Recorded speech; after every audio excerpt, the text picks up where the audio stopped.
Good afternoon, this is News in English from the Syrian Television in Damascus.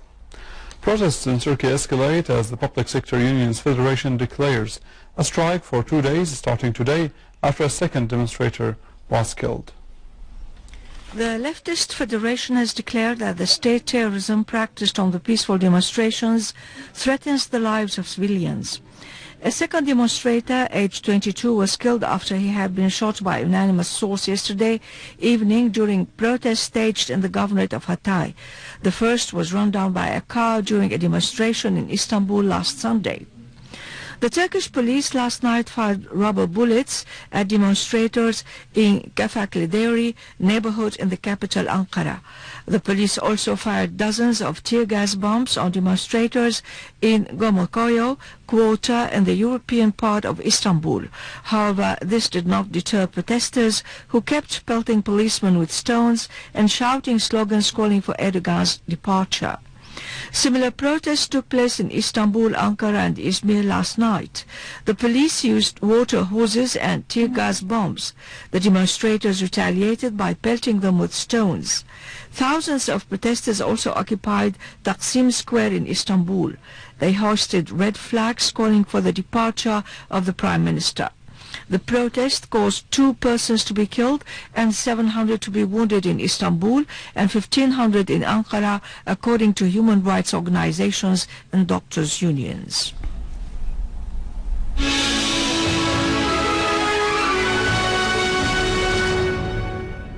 Russian President Vladimir Putin has said that the European decision to lift the embargo imposed on arming the Syrian opposition is disappointing, and any attempts to use force in Syria are doomed to failure.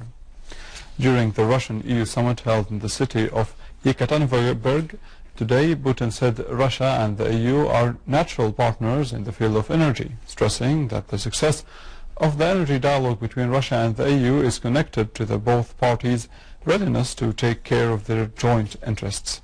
He stressed the need to observe transparency in trade dealings. Head of the European Council, Herman Van Rompuy, has expressed confidence that the only solution to the crisis in Syria is the political one, affirming that the European Union would enhance cooperation with Russia in this respect. Rompuy made his statement at the opening meeting of the Russian-EU 31st Expanded Summit held in the Russian city of Yekaterinburg, which is due to discuss bilateral relations, economic cooperation and earnest international issues, particularly the crisis in Syria.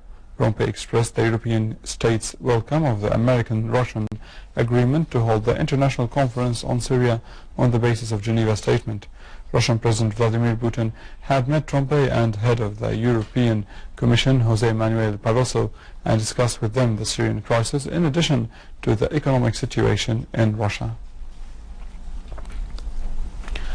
Iranian Foreign Ministry has stressed that the tendency by some states to support and arm terrorist gangs in Syria would only result in increasing losses in men and material and eliminating security in the country and the region. Iranian Foreign Ministry spokesperson Abbas Araqchi criticized Western support, particularly by French and British governments, for such tendency. He also criticized the French Foreign Minister's speculations about Iran's stand regarding the forthcoming international conference on Syria to be held in Geneva. Araqchi said the French officials were shifting facts in order to woo the illegitimate Zionist entity. In reply to a question on inserting Iran by the American State Department on the list of pro-terrorism states, Araqchi said the Iranian people has been the biggest victim of terrorism and has experienced the American policy in supporting terrorist gangs. He stressed that such double-standard policy proves the falsehood of the American administration's allegations in combating terrorism. Head of the Security and Foreign Policy Committee at the Iranian Parliament, Alauddin Pashordi, has warned that his country will not be lenient with any attempt by Qatar to play around with its national security. In a statement, Pashordi referred to the role of sabotage practiced by Qatar in the region, adding that it was the country referred to in the statement of the Iranian Security Ministry about the terrorist network that was seized. The Iranian Ministry of Security had declared the detention of a terrorist network which had links with foreign sides that intended to carry out terrorist acts during the Iranian presidential elections scheduled to be held on the 14th of this month. The Supreme Leader of the Islamic Revolution in Iran, Ali Akbar Khamenei, has said that Iran has turned after the revolution into an independent state that does not follow the West or the United States of America. In a word during the ceremony commemorating the 24th death anniversary of Imam Khomeini held in Tehran today, Khamenei stressed the importance of steadfastness in the face of the policy of intervention by the forces of arrogance. He also emphasized the need to confront Zionism and struggle to liberate Palestine, help the oppressed and stand in face of the oppressors. The United States State Department stressed that it will continue to finance the opposition groups in Syria and there is no intention to cut off its support to them.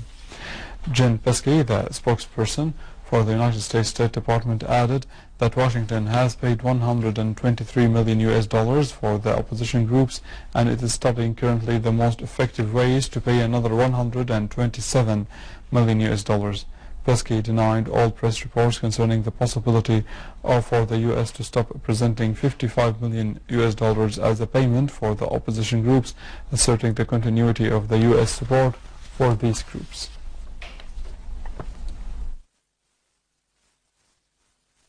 Syria's permanent representative to the UN Human Rights Council, Dr. Faisal al-Hamwi, said the Council's investigation committee into the events in Syria continues to greatly exaggerate its conclusions, neglecting or marginalizing essential events. Al-Hamwi said that the committee ignores the violations perpetrated by the armed opposition, affirming that Syria was the first to ask for investigating the possibility of using chemical weapons in Khan al-Assad.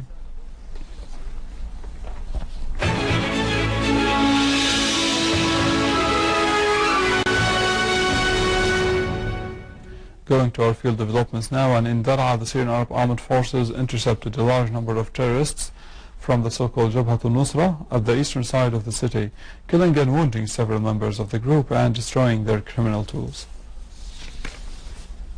In Homs and its suburbs, the Syrian army intercepted a terrorist gang that was trying to escape from al-Aqsir in the direction of Homs-Damascus highway in Shamsin and confiscated RPG shells from them. The army also eliminated a terrorist gang in Al-Rajub Street in Jurat al-Shayyah neighborhood and killed and wounded a number of terrorists in Wadi Sayah and Babhoud Valley. Our armed forces continue to score victory over Jabhat al-Nusra linked terrorists in Al-Aqsir, clearing Riyadh Street and destroying terrorist hideouts. The army also eliminated the so-called Abu Arab terrorist group in the surroundings of Behrij village, who had infiltrated from the Lebanese Arsal area. The army, moreover, intercepted infiltration attempts from and into Al-Aqsir, killing several terrorists and wounding others. That was it for our news for today. More details on our website www.syriaonline.sy. Stay with us at the latest in finance in our economic news after the break.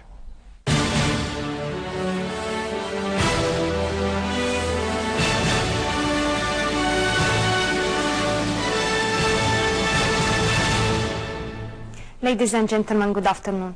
The Directorate of the Animal Health Department has granted the first 4 health certificates for sheep and goat breeders after the end of the veterinary quarantine. The Directorate asserted that the governorates of Tartus and Sueda are listed among the exporters for the first time, with a total demand of 7 orders, which were distributed between the 2 governorates, taking into consideration that the export permitted number is 200,000 sheep and goats. A new report of the International Labour Organization has showed that the number of the unemployed has increased because of the global financial crisis. The report said that most of the developing countries are witnessing high consumption rates and a gradual decline of income compared with the high-income countries, noting that the gap between the rich and the poor is still big in most countries with low and middle income. Oil futures were up in both sides of the Atlantic. compensating losses in the previous session. After weak U.S. data pushed the U.S. dollar to fall and raise the oil prices. Brent futures, meanwhile, rose 1.66% and the U.S. crude futures were 1.61% up per barrel.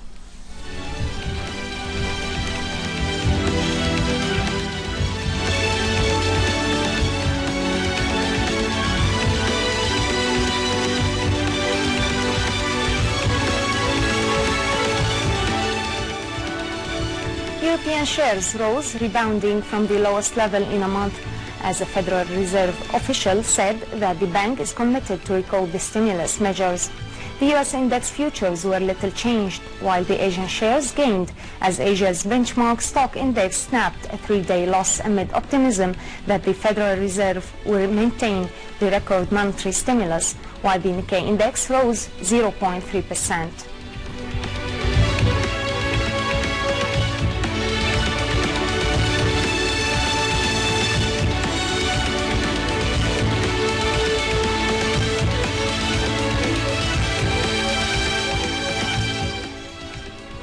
Gold fluctuated between gains and losses after raising in 2 weeks yesterday, as investors weighed the prospects of the U.S. Federal Reserve maintaining asset purchases, while the spot gold traded at $1,407.50 US an ounce, after climbing and dropping at least 0.3%.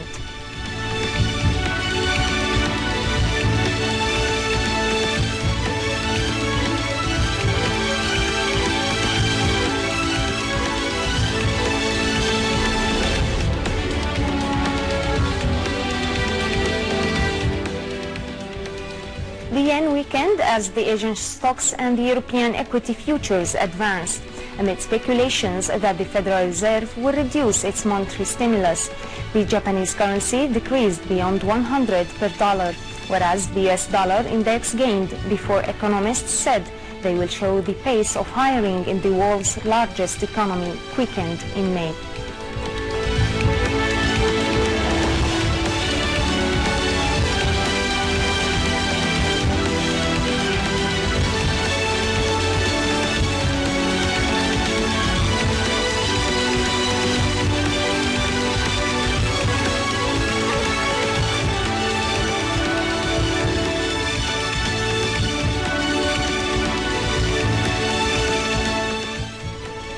Ladies and gentlemen, this was our economic news for today. Thank you for watching. Goodbye.